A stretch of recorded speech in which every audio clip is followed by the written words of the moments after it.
Unless you were under a rock, you know about the Drake and Kendrick battle that ensued. Gotta throw J. Cole in there as well. This is not like two boxers or UFC fighters getting in the ring and they respect each other. This is more along the lines of real hatred. I mean, Kendrick said I hate the way that you walk, the way that you talk. I hate the way that you dress. Some people would say the battle was won by Kendrick. But the bigger question is, what is the battle? The problem in this entire thing for me. In today's video, we're going to be doing a bit of a reaction slash commentary on Lecrae's reaction slash commentary on the battle of the big three, the battle between J. Cole, Drake, and Kendrick Lamar. The battle that we've all had the privilege of surviving since the past 2 months. Because 2024 has been a movie, and like I always say, what a time to be alive. It is genuinely the best time in the history of the world to be alive, and it actually keeps getting better.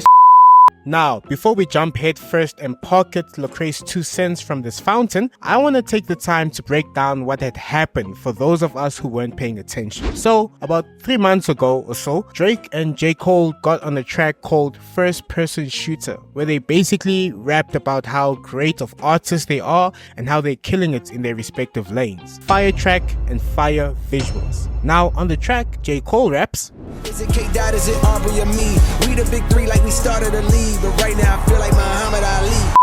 Fans all over the world are going crazy over this collab. But then, guess who didn't appreciate what J. Cole had to say, bruh? K-Dot, aka Kung Fu Kenny. Come on, Kenny. Come on, Kenny. Come on. Come on, Kenny. Do it. I shoot you, say you fell in the kitchen. Come on. You better chill out, boy. Kenny, calm down, Kenny. Hey.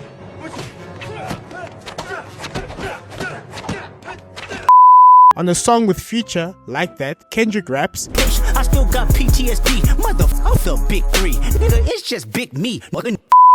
and the world went crazy, which, by the way, this isn't the first time Kendrick is doing something like this. And then, guess who responds, Jermaine claps back.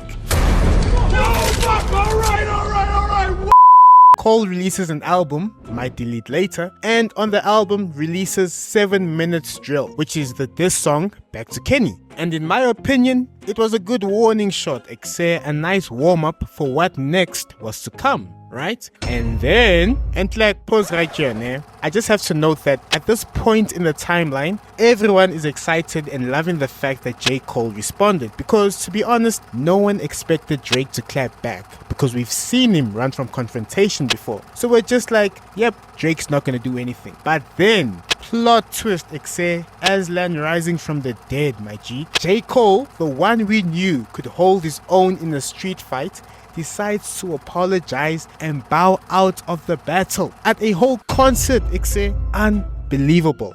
On some he couldn't sleep at night. You still put it out, let a couple of days go by, let freaking talk, now you apologizing. Weakest move ever in hip hop. Weakest move ever. Cole. Oh my God. This little bro. And then, guess who responds, Drizzy Drake. He drops a song called Push Ups, where he basically responds to Kenny, talking about how Kendrick was being extorted by TDE and how he's a hobbit. Also on the track, Drake disses a number of other rappers that decided to diss him, but no one really cares about them. Drake also drops a song called Tailor Made Freestyle a few days later, where he uses AI mimicking Snoop Dogg and Tupac's voice, writing a letter to Kenny. And then, boom! Kenny drops 2 songs back to back, Euphoria and 616 in LA. He calls Drake a liar, a manhole, a bad father, shallow, he doesn't even believe in God, etc. He also says that he hates everything about Drake. His hair, whack. His gear, whack. His jewelry, whack. And then Drake, without hesitation, goes in on Kenny. He drops a song called Family Matters, where he basically exposes Kendrick. He talks about how Kenny is a hypocrite. He raps like he's trying to free the slaves. He cheated on his wife. He's physically abusive to his wife. They've been engaged forever. And how one of Kenny's kids is actually Dave Freeze.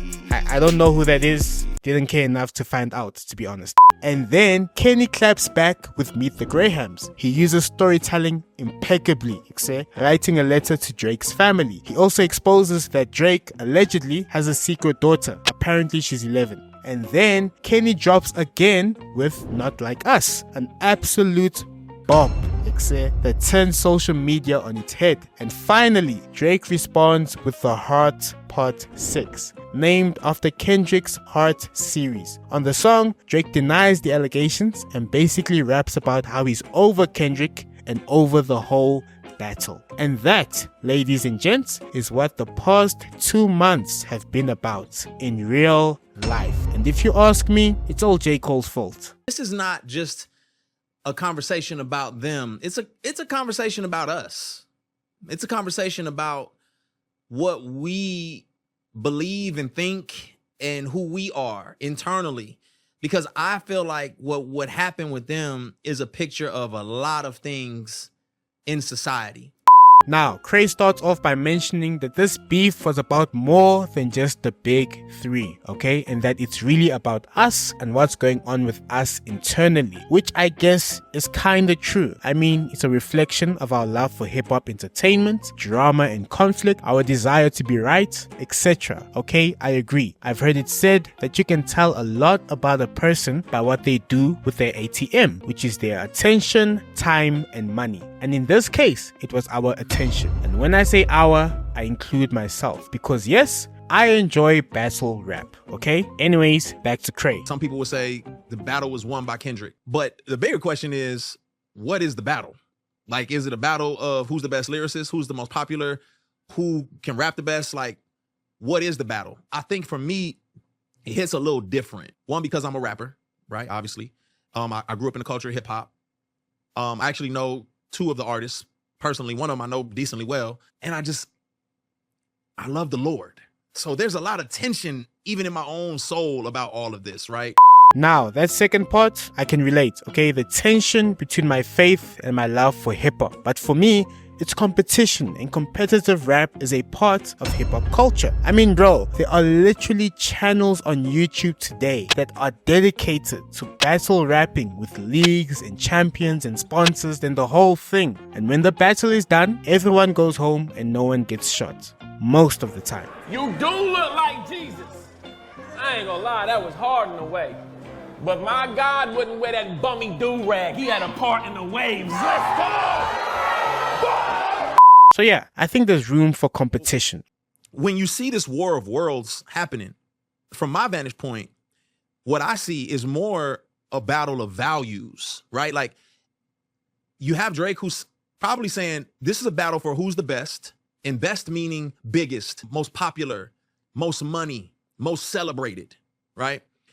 And Kendrick is saying, no, this is a battle for who's the better lyricist, who's more transformative in the culture, who's more, influential in terms of like a Tupac or a Nas was in terms of the culture and hip hop. And I think J. Cole leans more toward the same side as Kendrick does, but he's caught in between these 2 friendships and worlds and he bows out.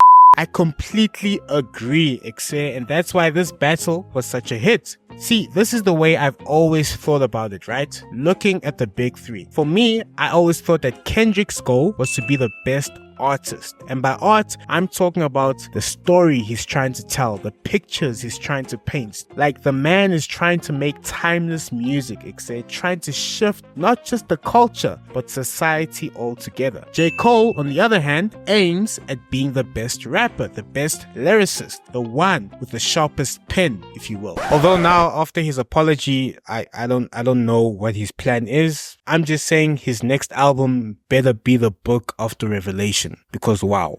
And you dissed him and apologized immediately. What? It is sit with my spirit. Man, what fucking spirit? Tell me if I smoke a rapper, it's gonna be legit. This was your chance, bro. This was your chance. We gonna be alright. Now you quoting songs from him? You're unbelievable. And Drizzy Drake, I always thought, wants to be known as the biggest star, the pop icon, the most famous and popular. And this is why they're great, because they've pretty much found their respective lanes and are arguably the best in them. See, when you're playing basketball, it's not the same type of, it could be identity wrapped up into whether you win or lose. That can be a thing. However, for the most part, it's not a war trying to tear down someone's identity. It's not me trying to best you to show you you're fake and I'm real. It's not me trying to best you to show you that I'm superior to you. And that is the ultimate problem with finding our worth in what we do. What we tend to do is find the quality of our work as the quality of our worth. And I think that's a lot of what we're seeing between these guys, which I think is so unhealthy.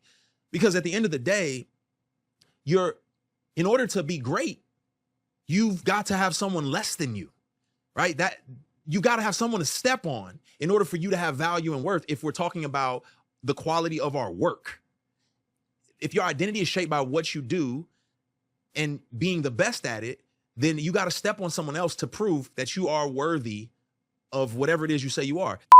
Sheesh! What we tend to do is find the quality of our work as the quality of our worth. This is when the man started preaching, like he said, this rap battle was truly a reflection of us and our societies. Again, you can tell a lot about a person by what they give their attention to. Many of us have been programmed to find our worth in our money, work, status, followers, and likes, in our looks and our appearance, and even those in proximity to us.